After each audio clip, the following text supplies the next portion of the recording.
केंद्रीय खाद्य प्रसंस्करण उद्योग मंत्रालय का 2 दिवसीय चिंतन शिविर आयोजित हुआ, जिसमें केंद्रीय मंत्री चिराग पासवान ने भी शिरकत की है। केंद्रीय खाद्य प्रसंस्करण मंत्री चिराग पासवान ने मीडिया से बातचीत करते हुए कहा कि नव वर्ष की शुरुआत उन्होंने चिंतन शिविर के साथ की है ताकि फूड प्रोसेसिंग सेक्टर को नई दिशा दी जा सके।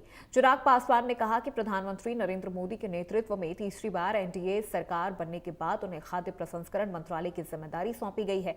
यह जिम्मेदारी प्रधानमंत्री ने इस विश्वास के साथ दी कि देश के इस महत्वपूर्ण सेक्टर को राष्ट्रीय स्तर पर सशक्त करते हुए अंतर्राष्ट्रीय स्तर तक पहुंचाया जाए। प्रधानमंत्री का सपना है कि भारत एक दिन खुद को ग्लोबल फूड बास्केट के रूप में दुनिया के सामने प्रस्तुत करे।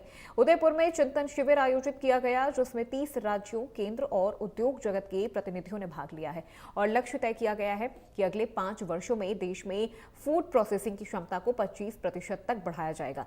मंत्री पासवान ने कहा कि भारत एक कृषि प्रधान देश है, जहां अधिकांश राज्यों की अर्थव्यवस्था कृषि और किसानों पर आधारित है। ऐसे में देश के पास न केवल अपनी जरूरतें पूरी करने बल्कि दुनिया के कई देशों की फूड सिक्योरिटी में योगदान देने की भी क्षमता है।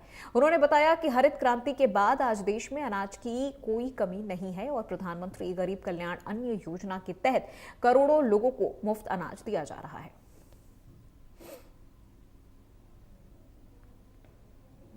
नितिन नवीन को भी कार्यभार अभी सौंपा है। क्या आपको लगता है कि जिस तरह से एक युवा को इतनी बड़ी पार्टी का कार्यभार सौंपा है, इससे युवाओं की भी पॉलिटिकल जो क्षमता है वो बढ़ेगी देश में?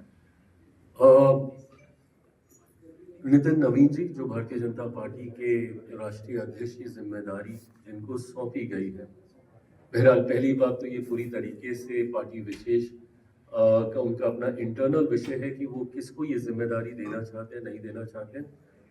बट जिस राज्य से वो आते हैं, और वो राज्य मेरा भी राज्य है, मैं भी बिहार से आता हूँ, और हमारे राज्य में जात पात धर्म मजहब की राजनीति को कई राजनीतिक दल बढ़ावा देते हैं और MY समीकरण के तहत उसको बढ़ाते हैं। मेरे प्रधानमंत्री का एक अपना MY समीकरण है, जिसमें M में महिलाएं हैं और Y में युवा है, और प्रधानमंत्री जी ने हमेशा महिलाओं और युवाओं को प्रोत्साहित करने का, उनको मौका देने का काम किया। इतने बड़े विभाग की जिम्मेदारी मैं खुद भी अभी फिलहाल अपने आप को युवा में ही मानता हूँ और शायद मान सकता हूँ। उन्होंने मुझे ये जिम्मेदारी देने का काम किया। ये दर्शाता है कि उनका विश्वास युवाओं पर है, और ऐसे में पार्टी का नेतृत्व एक युवा के हाथ में दिया गया है। मैं मानता हूं कि युवा नई सोच के साथ आते हैं।